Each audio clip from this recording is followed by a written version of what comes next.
Joining us now is DFL State Senator Erin Maye Quade. Thank you so much for your time, and our condolences to you.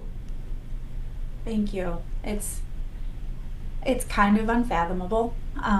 It hits in waves. Thank you. Yeah. Can you tell us a little bit about your experiences? How long have you known Representative Hortman? What have your experiences been like working with her, and then also, personally? Yeah. So I've known her, personally, since 2015, 16, when I ran for State House. She was my leader when I was in the House. And she was brilliant and funny and no bullshitter, which I loved. And she was this quiet super achiever, is maybe some way I would describe her. I remember asking my wife, really early on in legislative session in 2017, I was like, do I have to be this accomplished to be here? Because she was just so brilliant and accomplished. But she was so supportive to us new legislators, making sure we got our feet underneath us, that we knew what we were doing.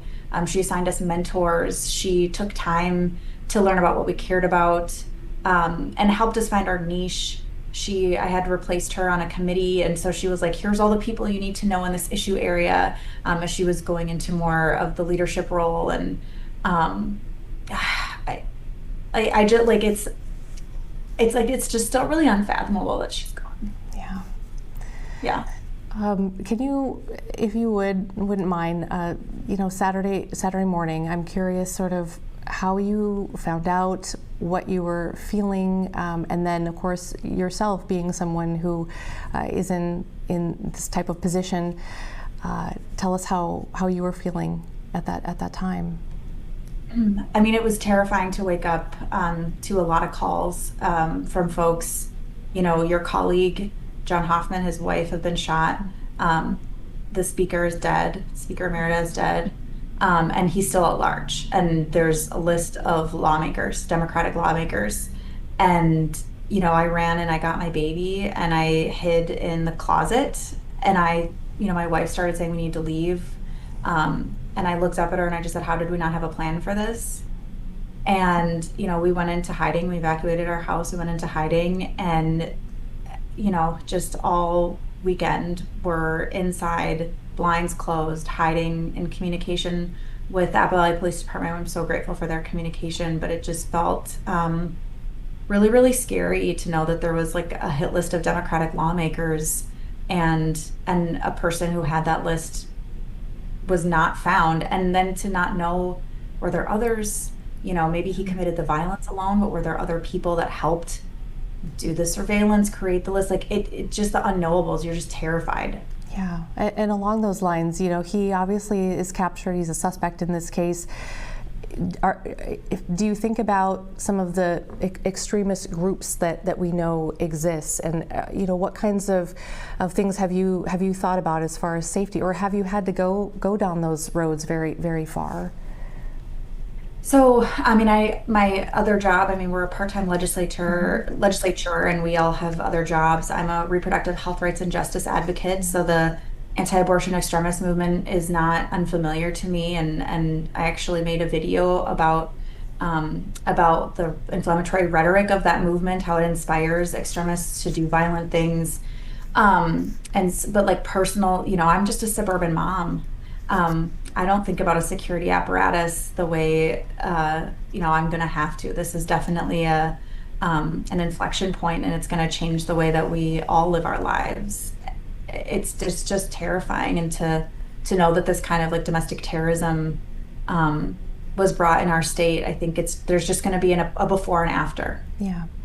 And one thing I've heard from a lot of the lawmakers that we've been talking to over the course of the last few days is the importance of separating, not normalizing this, separating what happened here with people who are, the rhetoric, and that exists as well. But I guess I'm curious what your thoughts are on going forward as far as tone, rhetoric, that kind of thing. What are your thoughts on what needs to happen? I can share with you a an experience that I had yesterday before the suspect was caught, before I got the call saying like we got him. Trump was tweeting out like Democrats are sick in the head and they hate our country.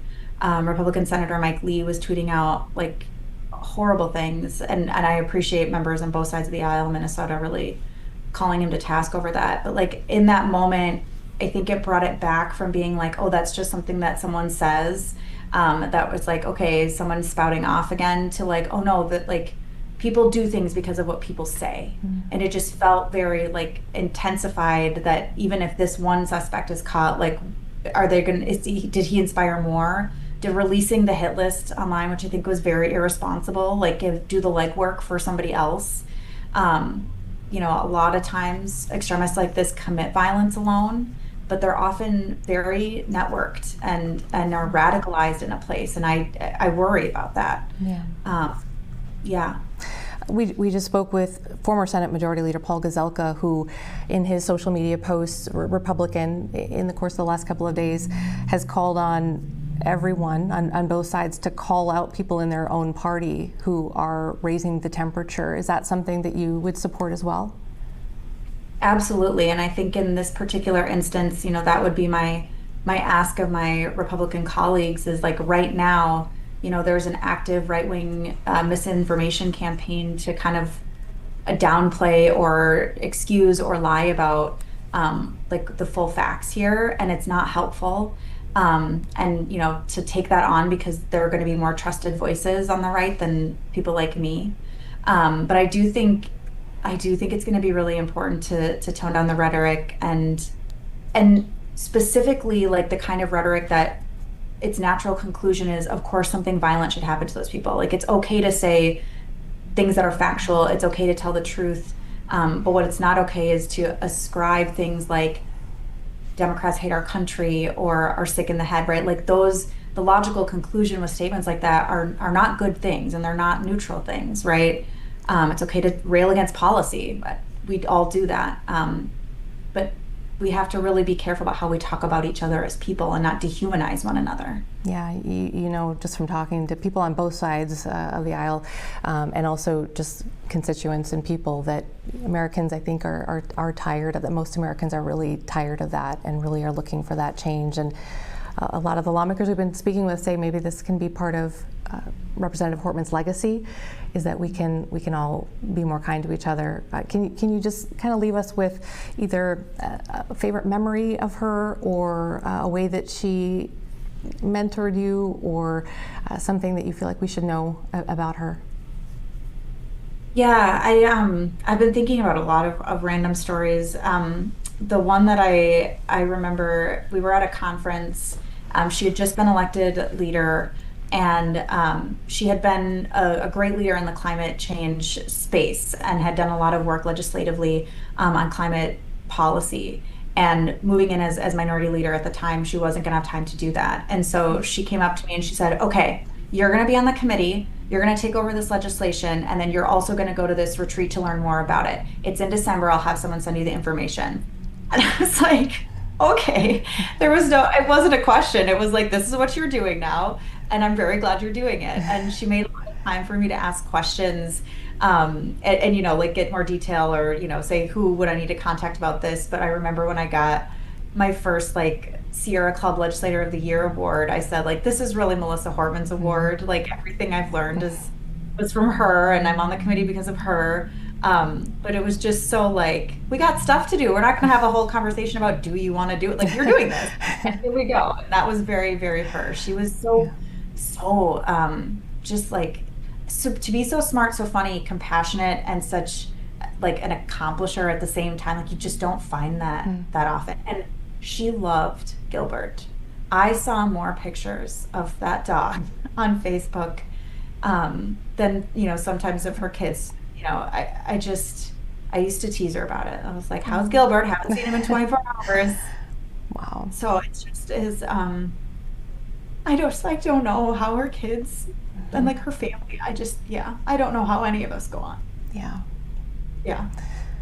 We really, really appreciate you taking the time. This is such a hard time for all of you, and as you said, it comes in waves, and at one moment you think I can do this interview, and 2 minutes later you might be thinking I can't do this. So thank you for coming on and honoring her memory and sharing these thoughts and helping those of us who didn't know her as well understand who she was as a person, first and foremost, and then also the incredible things she's done. She's been called by many as the most consequential leader that we've had,